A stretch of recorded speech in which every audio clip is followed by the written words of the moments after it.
பூவெல்லாம் கொண்டுட்டு போய் எங்கள் சொந்தக்கார பிள்ளைங்களுக்கு, எங்கள் நாத்தனா பிள்ளைங்களுக்கு கொண்டு போய் கொடுக்க போகிறேன். நான் இந்த மல்லிகைப்பூ எனக்கு, இந்த பூ எங்கள் நாத்தனா பொண்ணுக்கு, இது பூரா எங்கள் நாத்தனா பொண்ணுக்கு, இது என்னோடய பொண்ணுக்கு கொண்டு போய் கொடுக்க போகிறேன். என் நாத்தனா வீட்டிலே எங்கள் பொண்ணு இருக்குது.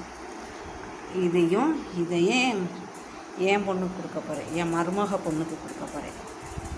இதெல்லாம் என் நாத்தனா பொண்ணுக்கு கொடுக்க போகிறேன். இதில் கொஞ்சோடு நான் எடுத்துக்கிட்டு மிச்சத்தை கொடுத்துருவேன். இந்த மல்லிகைப்பூ போன வாரத்துலேருந்து சேர்த்து கட்டின பூ. இது இந்த வாரம் சேர்த்து வச்சு கட்டின மல்லிகைப்பூ. இது முல்லைப்பூ, இது முல்லைப்பூ, இது சந்தன முல்லை, இது சந்தன முல்லை, இது முல்லைப்பூ.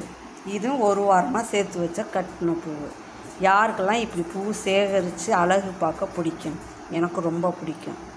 வீட்டில் எப்போவும் நிறைய எனக்கு பூ இருக்கணும். பார்த்திங்களா, இவ்வளோ பூவும் எங்கள் செடியில் பூத்தது. எவ்வளோ வாசமாக கம்மன்னு வீடு ஃபுல்லாக மணமாக இருக்குது. யாருக்கெல்லாம் இப்படி பிடிக்குது கமெண்டில் சொல்லுங்கள். சப்ஸ்கிரைப் பண்ணுங்கள், லைக் பண்ணுங்கள், ஷேர் பண்ணுங்கள்.